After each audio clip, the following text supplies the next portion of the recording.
Bismillahirrahmanirrahim. Assalamualaikum warahmatullahi wabarakatuh. Dari Masjid Agung Demak.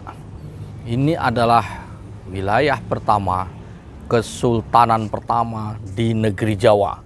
Kesultanan Demak dengan Raden Patah sebagai sultan pertama.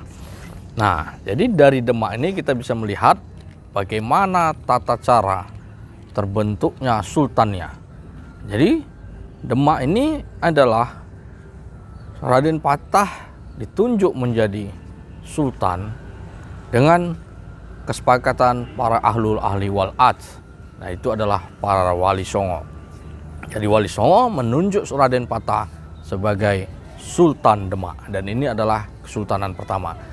Raden Patah adalah trah dari kerajaan Majapahit.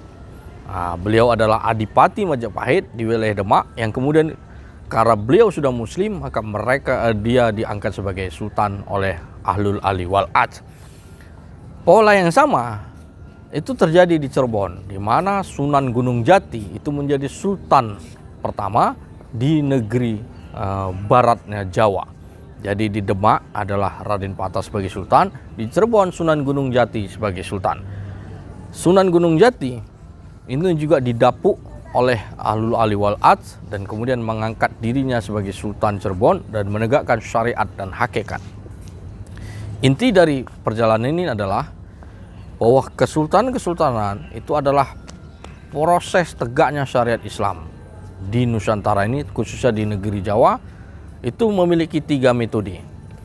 Pertama, metode seorang sultan itu ditunjuk oleh ahlul ali wal ad. Ahlul ali wal ad ini tentu bukan sosok sembarangan. Mereka adalah para alim ulama yang mereka sudah terbukti secara mumpuni dalam menegakkan syiar Islam. Di Jawa ini adalah para wali songo. Kemudian pola kedua adalah dengan pola turun-temurun. Dan pola ketiga adalah pola peperangan. Jadi Kesultanan Cirebon, Kesultanan Demak ini adalah metode bagaimana terbentuknya sultannya dengan pola ahlul ali wal ad. Di Cirebon, trah Prabu Siliwangi itu diturunkan oleh pada Sunan Gunung Jati, di mana kerajaan Pajajaran itu adalah diteruskan menjadi Kesultanan Cirebon, tapi sudah menegakkan syariat Islam.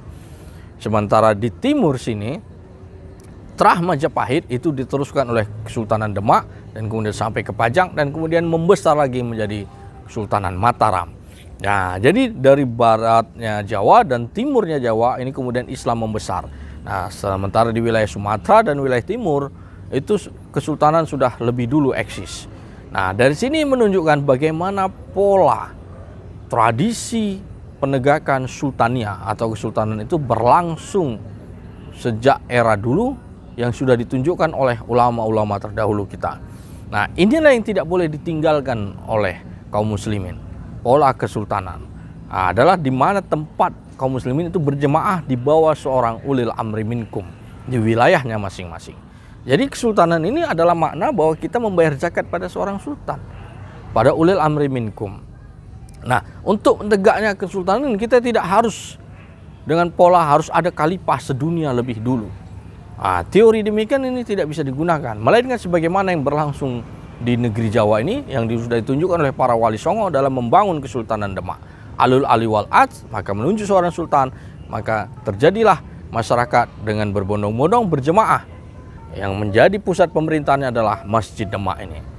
Kesultanan sekali lagi bukan identik dengan namanya keraton, bukan identik dengan namanya istana.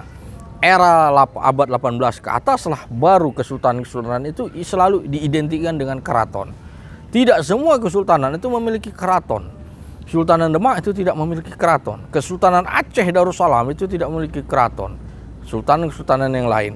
Nah, dari peristiwa historis kita bisa melihat jika para kesultanan atau sultan-sultan yang melakukan perlawanan terhadap kolonialisme, maka itu tidak dibangunkan keraton oleh kolonialis Belanda. Tidak semua memang kesultanan itu dibangunkan keraton oleh kolonialis Belanda, melainkan juga dibangun oleh dengan swadaya sendiri. Tapi identik atau identifikasi kesultanan itu tidak harus dengan keraton. Pusat pemerintahan adalah di masjid, sebagaimana Madinah Al-Munawwarah. Nah, jadi modernisme hari ini sudah menggeser mindset kita bahwa pola kekuasaan itu harus menggunakan pola teori-teori filsafat yang mulai dari teori politik, Nah, maka pola kekuasaan modern dilandasi pada teori politik yang dimulai dari Machiavelli sampai Rousseau. Nah, jadi sehingga kita meninggalkan pola sultannya. Alhasil yang ujungnya adalah Islam menjadi hilang, syariat Islam menjadi hilang. Jadi pola kesultanan ini harus kita kembalikan karena itu adalah perintah Al-Quran. Dan bagaimana wujud dalam sunnah Rasulullah SAW. Sebagaimana Madinah Al-Munawwarah. Dari Masjid Agung Demak, saya ucapkan terima kasih. Wabillahi taufiq wal hidayah. Assalamualaikum warahmatullahi wabarakatuh.